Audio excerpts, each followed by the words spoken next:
Hello everyone. दोस्तों, आज की इस वीडियो में बहुत ही इंपॉर्टेंट टॉपिक को डिस्कस करेंगे। चैप्टर है हमारा परसेंटेज, और परसेंटेज में बहुत ही इंपॉर्टेंट टॉपिक है जो कि सफल और असफल बेस पर आधारित है। 20% विद्यार्थी सफल हो गए, 30% विद्यार्थी असफल हो गए, है ना। तो इस तरह के जो सवाल होते हैं उन सवालों का आज इस वीडियो में कवर करेंगे। तो चलिए शुरुआत करते हैं। पहला क्वेश्चन आपसे बोल रहा है कि एक कक्षा में कुल विद्यार्थियों की संख्या, कुल छात्र 250 हैं, राइट।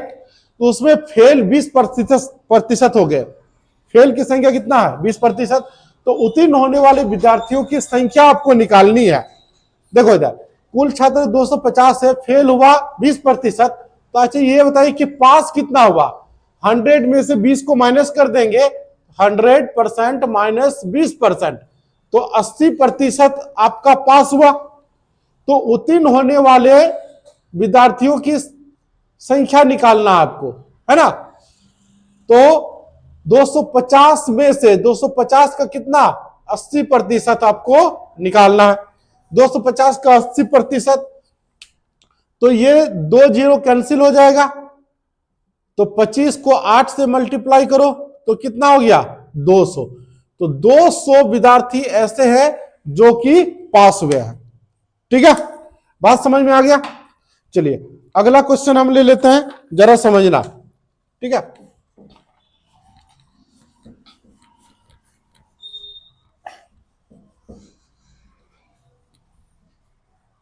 देखो इधर question number 2। Question number two कह रहा है कि एक परीक्षा में 44% छात्र क्वांट में अनुत्तीर्ण हुए हैं, मतलब फेल होने वाले का परसेंटेज है। क्वांट एक एप्टीट्यूड है, क्वांट में 44% फेल हुआ है, फेल का लाइन।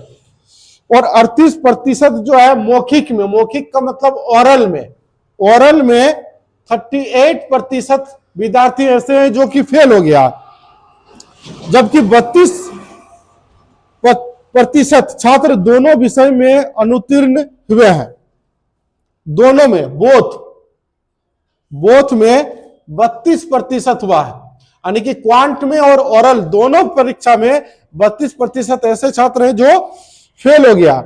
यदि 350 विद्यार्थी दोनों विषय में उत्तीर्ण हुए, दोनों विषय में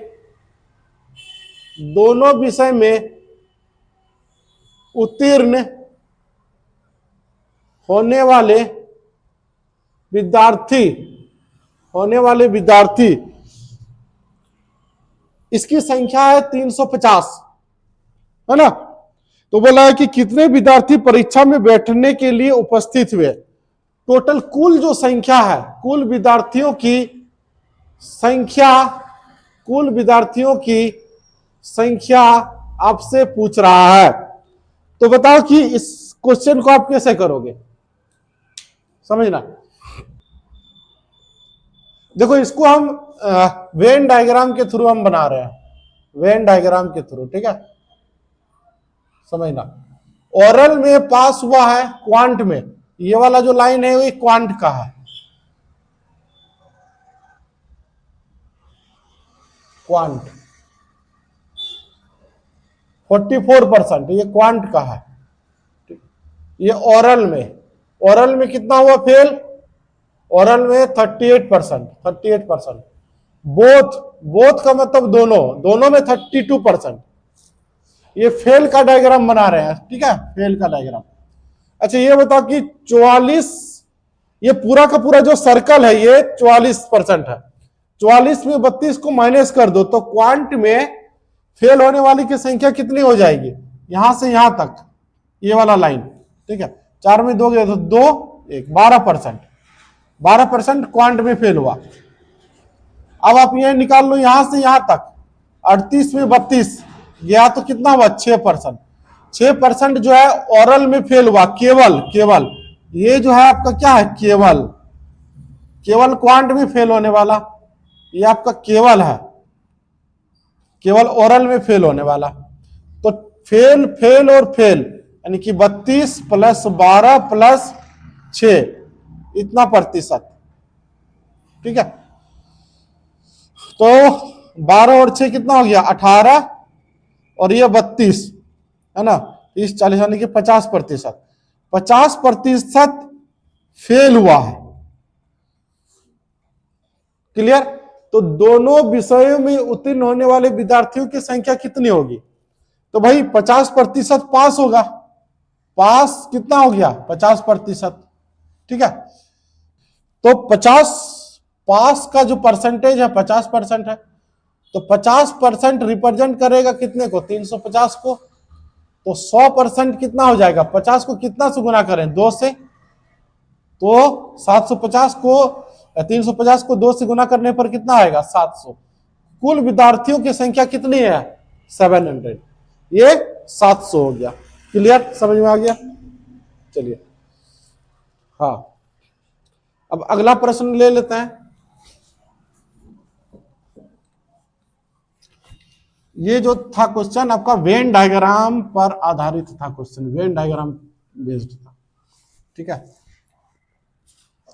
नेक्स्ट क्वेश्चन देखिए, एक परीक्षा में उपस्थित छात्रों की कुल संख्या में से 75% छात्र उत्तीर्ण हुए हैं। थर्ड में बोला है कि पास का जो परसेंटेज है, परसेंटेज पास, वो 75% पास हुआ। यदि 5050 छात्र अनुत्तीर्ण हुए हैं, फेल, रियल नंबर दिया हुआ है कितना 5050 छात्र अनुत्तीर्ण हुए, तो परीक्षा में उपस्थित कुल छात्रों की संख्या क्या है? जो कुल छात्र हैं वो कितने हैं, कितने छात्र उपस्थित हुए थे एग्जाम में? बात समझ में आ रही? तो भाई 75% क्या है पास है, तो फेल कितना होगा 25%। फेल, फेल का परसेंटेज कितना हो गया 25%। ठीक है, ये परसेंट में फेल है 5500। तो इधर भी देखो, इधर परसेंटेज में यदि फेल लिखेंगे तो इधर भी आपको क्या लिखना पड़ेगा, फेल वाला लिखना पड़ेगा। फेल है 5050, परसेंटेज में कितना है 25%। 25% रिप्रेजेंट कर रहा है कितना, इतना को। तो 100% का कुल छात्र जो है वो 100% है अपने आप में। तो 100% का वैल्यू आप निकाल लो। तो इसको निकालने का तरीका क्या, डायरेक्ट कर लो। 25 को कितना से गुना करेंगे कि 100 आ जाए, 4 से। तो इधर भी आपको कितना से मल्टीप्लाई करना पड़ेगा, 4 से मल्टीप्लाई करना पड़ेगा। ये 0 हो जाएगा, 5 चौके 20, ठीक है, 2 और 5 चौके 20। इतना जो स्टूडेंट है वो टोटल है, कुल संख्या। समझे? यदि आपको समझ में नहीं आ रहा है तो ऐसे कर लो। देखो इधर 25% रिप्रेजेंट कर रहा है कितने को 5050, तो 1% कितना होगा 5050 अपॉन 25। 100% का वैल्यू निकालना है, 100%। तो 5050 अपॉन 25 मल्टीप्लाई करेंगे किसके 100 से। ठीक है, तो ऐसे कर लो, ये हम शॉर्टकट तरीका बता रहे हैं। चलिए अगला क्वेश्चन ले लेते हैं। Next question number 4। Question number 4 देखो, इधर बोला कि एक छात्र को 5 विषय में, है ना, यानी कि सब्जेक्ट 1, सब्जेक्ट 2, सब्जेक्ट 3, सब्जेक्ट 4 और यह सब्जेक्ट 5, है ना, इसमें टोटल जो अनुपात दिया हुआ है वो अनुपात दिया है सब्जेक्ट में 10, 8, 6, 4 और 2। पहला विषय, दूसरा विषय, ये तीसरा विषय में, ये चौथा विषय और ये 5वां विषय। 5 विषय में के कुल अनुपात है छात्रों, है ना, 5 विषय में इतना मार्क्स आया, ये मार्क्स का रेशियो है। मार्क्स का रेशियो इतना है, अंक का रेशियो समझ लो, कि अनुपात में कुल 80% अंक मिला। कुल उसको प्राप्त जो अंक है वो मिला, इसको 80% मिला। बात समझ में आया? ऐसे लिख लेते हैं, कुल अंक 80% मिला। यदि उत्तीर्ण अंक अधिकतम अंक का 30% है, ठीक है, देखो उत्तीर्ण अंक अधिकतम अंक का 30% है, तो प्रत्येक विषय में अधिकतम अंक समान है। सभी विषयों में अंकों की संख्या जो है 100 नंबर का पूछा, इसमें 100, ठीक है। तो कितने विषय में वो उत्तीर्ण करता है, बोल रहा है क्वेश्चन में कितने विषयों में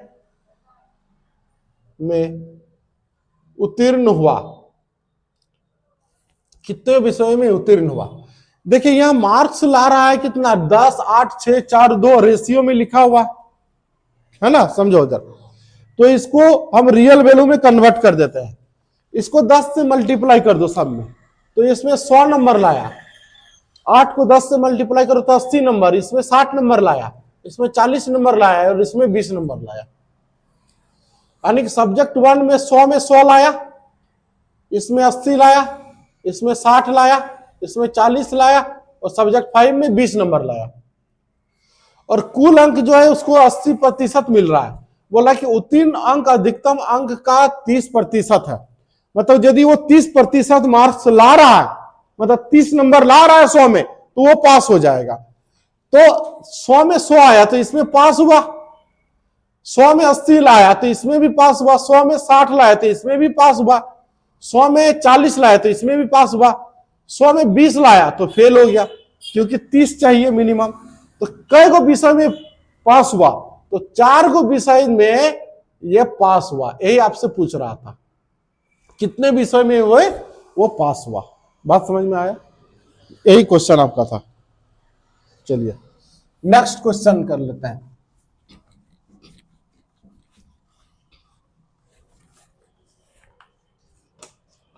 क्वेश्चन नंबर 5 बोले P को Q से 20% अधिक अंक प्राप्त हुए, है ना। P को Q से 20% अधिक अंक प्राप्त हुए, ऐसा है। और R को Q से 20% कम अंक प्राप्त हुए।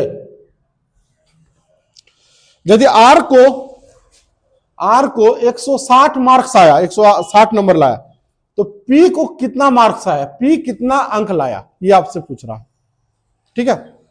तो समझो इधर कैसे बनाएंगे, क्या करेंगे। P को Q से 20% अधिक अंक प्राप्त हुए, तो P और Q का रेशियो ले लेते हैं।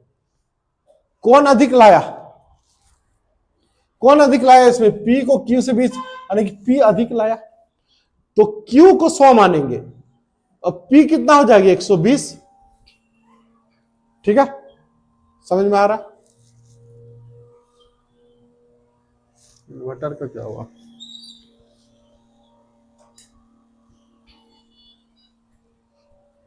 R को Q से 20% कम अंक प्राप्त हुआ, इसमें R और Q का रेशियो बना रहे हैं, तो इस Q को 100 मिला तो इसको 80 मिलेगा, क्लियर। इसको रेशियो में बदल दो, 20 को 6 बार में, 20 को 5 बार में, 6:5, 20 को 4 बार में, 20 को 5 बार में, 4:5। देखो यहां पे Q 5 है और यहां भी Q 5 है, तो बैलेंस है, तो P ratio Q ratio R 6:5:4, ये हो गया। R को कितना मार्क्स मिला, 160। 4 को कितना से मल्टीप्लाई करेंगे कि 160 आ जाए, 40 से, 4 को 40 से गुना करेंगे तो ये आ जाएगा। P के बारे में पूछ रहा है, तो P को भी 40 से गुना कर लो, 6 चौके 24, यानी कि 240 मार्क्स लाया P। यही इसका उत्तर है। समझ में आ गया, ठीक है। कहानी समझ में आ रही क्या। चलो अगला क्वेश्चन।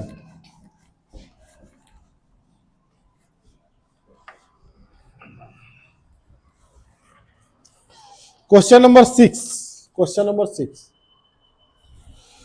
किसी परीक्षा में 20% छात्र गणित में फेल हुए। सुनो इधर, मैथ में फेल होने वाले की संख्या जो है 20% है, ये फेल हुआ, फेल होने का प्रतिशत है। और 15% छात्र इंग्लिश में फेल हुआ, 15% छात्र इंग्लिश में फेल हुआ। यदि दोनों विषय में बोथ यानी कि दोनों विषय में 10% छात्र फेल हुए और दोनों विषय में 300 छात्र पास हुए, बोथ यानी कि दोनों में पास होने वालों की संख्या जो है 300 है, 300 छात्र है, तो कुल कितने छात्र बैठे हुए थे? तो टोटल स्टूडेंट्स की संख्या निकालनी है। तो कुल स्टूडेंट्स की संख्या किसे निकालोगे? देखिए, जब भी इस तरह का सवाल आ जाए आपके एग्जाम में, मैथ इंग्लिश बोथ, तो इसको हम वेन डायग्राम के थ्रू बनाते हैं। वेन डायग्राम से बनाना बहुत आसान होता है। कैसे बनाएंगे जरा समझना। तो पहले तो मैथ का और इंग्लिश का, ये मैथ हो गया और ये इंग्लिश हो गया। हम यहां पे बना रहे हैं फेल वाला का, ठीक है, ध्यान देना। ये वेन डायग्राम किसका है? फेल का है। तो मैथ में 20% फेल हुआ, तो मैथ कहां से कहां तक है? यहां से यहां तक है ना। तो 20% जो है, ये 20%, ये 20% जो है फेल हुआ, फेल, ये फेल का कैटेगरी में है। इंग्लिश में फेल होने वाले की संख्या कितनी है? इंग्लिश में ये है, इंग्लिश में 15% है, 15% फेल हुआ, फेल हुआ। दोनों में 10% फेल हुआ, दोनों में। पास का दिया हुआ, यहां पे रियल वैल्यू किसका दिया है? पास का। तो ये तो फेल का डायग्राम बना रहे हैं, तो पास का निकालना पड़ेगा हमें। तो बता मैथ में कितना फेल हुआ? 20 में से 10 को माइनस कर देंगे तो 10%, तो ये केवल निकला, केवल मैथ में फेल होने वाली की संख्या 10% है। अब यहां से यहां तक 15 में 10 गया तो 5%, 5% ये केवल वाला है, केवल इंग्लिश, केवल मैथ, और दोनों का क्या है? 10%। तो फेल जो है टोटल कितना हुआ? 10%, ये भी 10% प्लस 5%, 10 10 20 प्लस 5, 25% फेल हुआ। तो बता कि पास कितना हुआ? पास का परसेंटेज कितना है? 100 में से 25 को माइनस कर देंगे तो 75%, 100% में से 25% को माइनस कर दो तो 75% क्या हुआ? पास हुआ, है ना। यानी कि बोथ पास का मतलब क्या? मैथ में कितना विद्यार्थी पास हुआ और इंग्लिश में कितना विद्यार्थी पास हुआ? दोनों विषय में पास होने वालों की संख्या जो है 300 दिया हुआ, और पास की संख्या जो है 75% है, जो इंग्लिश और मैथ दोनों में पास हुए हैं। क्लियर? तो 75% रिप्रेजेंट करेगा कितने को? 300 को। तो 100% हमको निकालना है, तो 300/75 मल्टीप्लाई कितना करेंगे? 100। 25 को 3 बार में, 25 को 4 बार में, और 3 को 100 बार में, तो 400 हो गया। कुल जो विद्यार्थियों की संख्या है वो कितनी है? 400। क्लियर? समझ में आ गया? तो इस तरह से क्वेश्चन को बनाते हैं। चलो अगला क्वेश्चन हम ले लेते हैं, बहुत बहुत इंपॉर्टेंट है। आप जो क्वेश्चन बता रहे हैं आसान है, ठीक है। अभी तक जो था ये सब थोड़ा सा सोचने वाले क्वेश्चंस थे।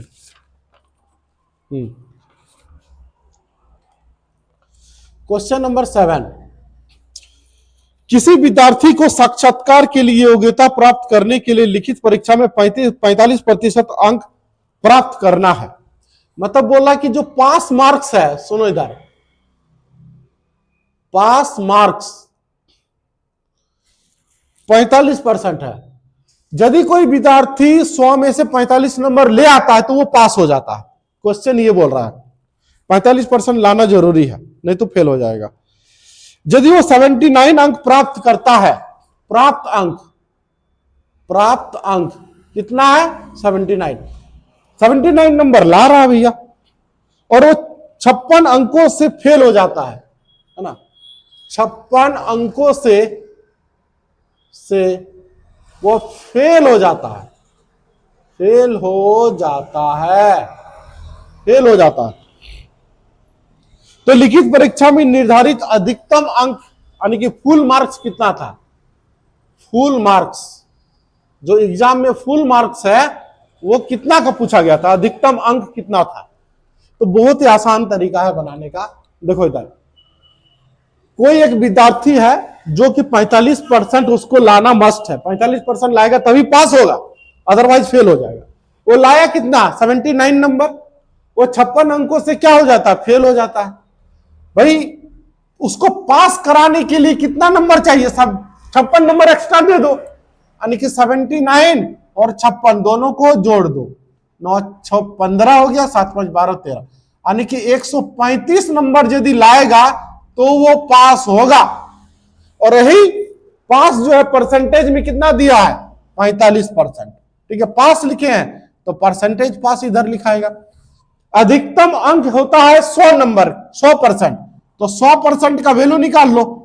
तो 135 बटे 45 मल्टीप्लाई 100। ठीक है, तो ये कितने बार में कट जाएगा? ये 3 बार में कट जाएगा। ठीक है, 3 बार में, तो 100 इंटू 3 300। 300 मार्क्स का एग्जाम था उसका। क्लियर, समझ में आ गया? चलिए अगला प्रश्न, अगला प्रश्न 8 नंबर। एक विद्यार्थी को पास होने के लिए 35% मार्क्स चाहिए। ठीक है, पास मार्क्स कितना? 35%। यदि वो 35% लाता है तो पास हो जाता है, नहीं तो वो फेल हो जाएगा। और वो 96 अंक प्राप्त करता है। प्राप्त अंक कितना? 96, 96 नंबर वो ला रहा है। यदि वो 16 अंकों से असफल हो जाता है, वह 16 अंकों से असफल हो जाता है, भाई 16 अंकों से असफल हो जाता है, तो अधिकतम अंक मतलब फुल मार्क्स कितना पूछा गया था? अधिकतम अंक का मतलब ये फुल मार्क्स, कितने अंकों का एग्जाम था? क्या करेंगे? सेम क्वेश्चन है उसी तरह से। प्राप्त अंक 96, भाई 96 नंबर लाया लेकिन फिर भी फेल हो जा रहा है। कितने नंबर में से? 16 नंबर से। तो 16 नंबर इसको दे दो, पास करा दो ना इसको। तो पास कराने के लिए उसको 96 में 16 दे दो, 6 6 12 9 1 10 11 112 नंबर लाएगा तो ये पास होगा। तो परसेंटेज पास मार्क्स कितना दिया हुआ बबुआ? 35%। अधिकतम अंक पूछ रहा है, अधिकतम अंक अपने आप में 100% होता है, तो 100% का वैल्यू निकाल लो। 112 बटे 35 गुना 100। क्लियर? 7 को 5 बार में, 7 कम 7, 7 छक्के 42। 5 को 20 बार में, है ना, 16 दूनी 32, यानी कि 320 नंबर का फुल मार्क्स का क्वेश्चन पूछा गया था। ये 320। क्लियर? चलो अब लास्ट क्वेश्चन एक बता देते हैं। ठीक है,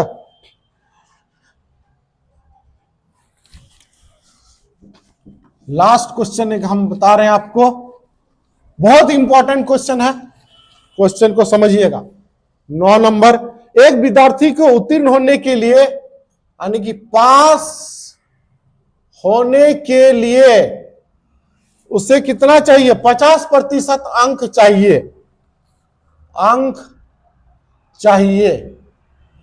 ठीक है, प्राप्त अंक उसे मिल रहा है कितना अंक? 100 अंक मिल रहा है। वह 50 अंकों से फेल हो जाता है, 50 अंकों से फेल हो जाता है। तो एग्जाम में अधिकतम अंक कितने का पूछा गया था? क्वेश्चन फिर से समझा देते हैं। एक विद्यार्थी है, उसको पास होने के लिए 50% अंक चाहिए, 50% नहीं लाएगा तो फेल हो जाएगा। उसने 100 मार्क्स ऑब्टेन किया, 100 नंबर लाया, लेकिन फिर भी वो 50 अंकों से फेल हो जा रहा बेचारा। तो एग्जाम में कितने नंबर का पूछा गया था? एग्जाम जो है कितने मार्क्स का पूछा गया था, फुल मार्क्स आपको निकालना। और इस क्वेश्चन के आंसर आप कमेंट बॉक्स में बताइएगा कि इसका सही उत्तर क्या होगा।